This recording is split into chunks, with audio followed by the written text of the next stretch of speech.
This is The Process Shot.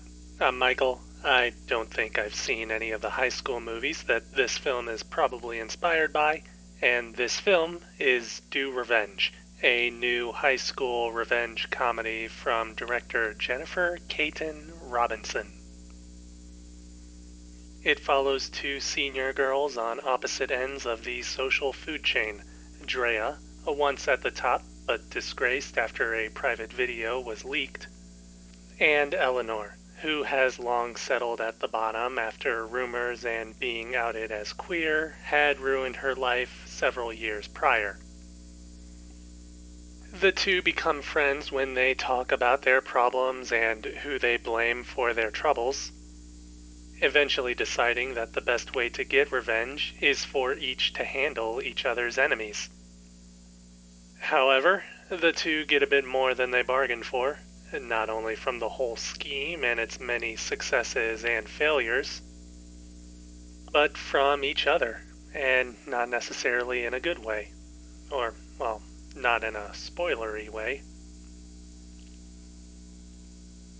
Anyways, this movie is actually pretty fun. I went into it expecting something written by someone relying on formulas or whatever they thought high schools were like based on whatever's trending these days. But this story prefers to play with those expectations rather than rely on them. These social class aspects are ignored for the most part, as part of Drea's plan involves integrating Eleanor into her old friend group. And Drea herself hardly has to dig her way down in turn.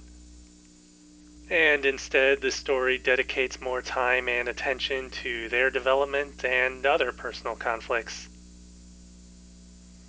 It's really in here where the movie shines, focusing on the nature of revenge, its gestation over months or even years, and how it can change on a dime from unexpected circumstances, no matter how meticulously plans are made. On that note, the movie does try to have several plot twists to shake up the story, and in a way that almost ruins it. Though it does thankfully pull itself together before the end. Still, they do feel a bit tacked on for the sake of surprising the audience, as do a few other thematic ideas which do add to some motivation and background, but don't figure into the story itself all that much. I might even go as far as to say that the movie as a whole probably could have been cut down for size in the final edit.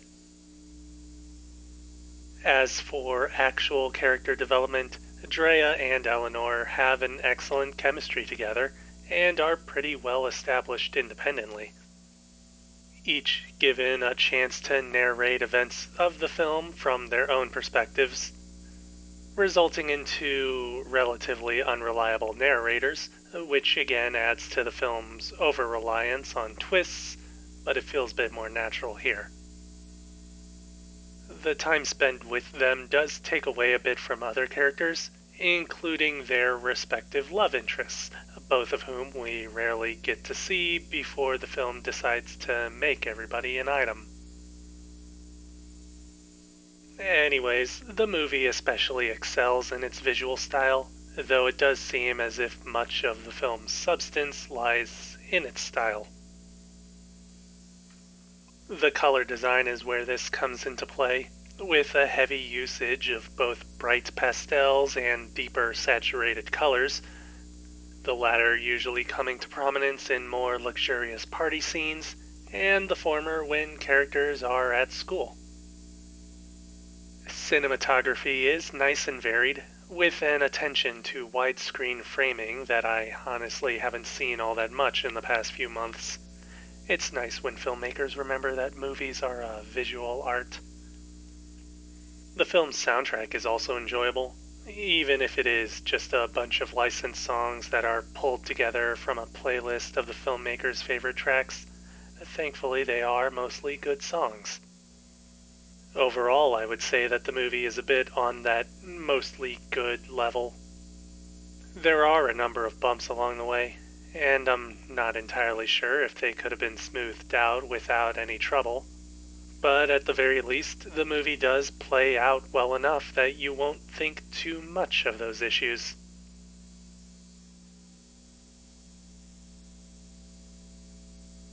Do Revenge. Jennifer Kaytin Robinson, 2022. 3.5 stars.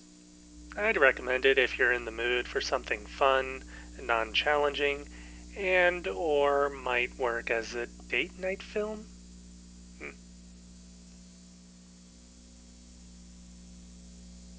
That's it for this review. If you liked it, leave a like. If you have something to add, leave a comment.